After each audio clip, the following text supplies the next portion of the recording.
dating umuntu onabantu abadala, umuntu onemoya, umuntu onedlozi can be a really problem, you know. So I always advise people ukuthi bakhungane, if sebelobolene bakwazi ukuthi bahlanganiswe, because kunale disconnection ebakhona uma kukuthi anakakhungane noma anakahlanganiswa. So uma kukuthi nisajola niyakhungana, uma kukuthi senilobolene niyahlanganiswa, uma kukuthi usushadile idlozi uyaliganisa, uganisa imimoya yakho, uganisa amagobongo akho, uganise whatever you want to call it. People call it ngeindlela ezahlukahlukene. So if kukuthi anakakwenzi lokho, there's a lot of things you can feel. Uzuzwijela ukuthi kwesinye isikhathi umuntu wakho akakuthandi noma unochuku noma uthanda ukulwa, ne? Sometimes as umuntu onabantu abadala, umuntu onemoya, especially if idlozi kunenkulumo elifuna ukuyidlulisa kuwena noma lisadinga isikhathi sakho nawe, you will wake up awufuni ukukhuluma, awufuni mhlawumbe umdingi naye eduze, asixabene, ngisakuthanda but angikudingi eduze kwamanje, ngisadinga ispace sami, ngisadinga isikhathi sami, ngisadinga ukuthi ngibe ngedwa, ngisafile ngazothi ngisadinga ukuthi ngibe ngedwa. Idlozi lapho selifuna ukucommunicate nawe, selifuna ukuba nawe, selifuna ukuxoxa nawe, or sometimes kuyenzeka sokukhona ama-attacks osuke u-under wona, ne? Mhlawumbe uyathakathwa, lizama ukukuvikela, kunenkulumo elizama, kuningi okusuke kwenzakala. So if uthandana nomuntu onga-understandi ngomuntu onabantu abadala, ungazithola unenkinga ngempela, because omunye ngayitshela awusamthanda, omunye ngayitshela uyachitha, omunye ngayitshela ukuthi kunendoda alala nayo, because sometimes you don't feel like having sex and that can last for isikhathi eside. Not ukuthi imizwa yakhe ayifeel iyasebenza, but awufuni ukwenza ucansi, awuthanda ukwenza ucansi. Sometimes if you do force yourself, you feel as if contempt osiyenzile, or usungcolile, or udinga ukugeza emfuleni, izinto ezikanjalo. So kubalulekile ukuthi nikhungane uma kukuthi nisajola, uma kuthi nilobolene nihlanganiswana, uma kuthi usushadile ganisa idlozi, liganisa idlozi lakho, ne?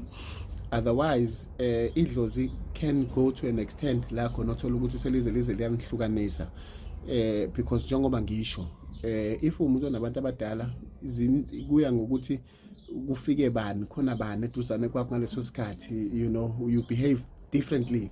Unganama characters awu-16, ungavuka namhlanje uhappy, uvuke kusasa udiniwe, uvuke kusasa ucasukile, uvuke kusasa ungafuni lutho, uvuke kusasa uhappy futhi, you know, kuningi ushintsho lwenzakala. So you really do need umuntu oku-understanda, and once wangamthola umuntu oku-understanda, i-stress ozoba naso wena, ama-fights azoba khona kuleyo relationship azoba maningi. So yes guys, ngiya-advise, I think I do have a video of ukuthi kukhungwana kanjani uma ufuna ukukhungana, ukuhlanganiswa kwenziwa ngembuzi-ke khona, mase ukuthi ukuganiswa idlozi khona-ke is a little bit more deep, lapho sekufanele ubuyele ekhaya uyovusa iy'nkamba zakhe, amagobongo, ukhishwe idlozi ngembuzi, lamukele kamkhwenyana ngembuzi, kuba i-process nakhona ethanda ukuthi ibe yinde. Lapho suke kuthiwa ukuganisa igobongo. Umuntu onemoya oseshadile but ushiya imoya yakhe ngemuva, kufanele abuyele ekhaya uyilanda, agane nayo, angayishiyi. Then uzoba ngconywana-ke kwi-relationship yakho. But if uthandana nomuntu onabantu abadala, it's very important to know ukuthi sometimes uzovuka ufeel disconnected kuyena, uzovuka sometimes akathanda ukukhuluma, uzovuka sometimes akafuni ukuxoxa, uzovuka sometimes akafuni kwenza lutho. Lapho kufanele u-understand, umyeke futhi adlule kuleyo nto asuke edlula kuyona ngaleso sikhathi. If you do care, usungabuza ukuthi mhlawumbe ngakusiza kanjani, khona uzokuphendula futhi athi no, ngi-right, usuke right ngempela, futhi usuke idlozi lisadinga isikhathi naye, usafuna ukuxhumana nabantu bakhe, or kunento eyenzakalayo edlozini in the spiritual world kuyena. So loyo muntu loyo kufanele ukuthi umnike isikhathi, umbekezelelele, umnake during that time, umkhombisa uthando, irregardless ukuthi uyakurejecta wena noma kwenzakalani, fanele uqhubeke umkhombisa uthando, because kusuke kukhona into eyenzakalayo laphana ebantwini abadala bakhe emoyeni yakhe. Sometimes umuntu onabantu abadala wakes up, they feel empty, they feel disconnected, they feel like idlozi alikho, they feel like ba-emotional futhi, they feel like nobody loves them, they feel like nobody cares for them, they feel idlozi lisebenza ngama-emotions akho. So izinto ezikanjalo zizokwenzakala. Sometimes uzofila uzovuka afile ngathi akangalali ngahlala nawe, afike ngathi ngangakhuluma nawe, afile ngazuthi akakudingi kwawena eduze kwakhe.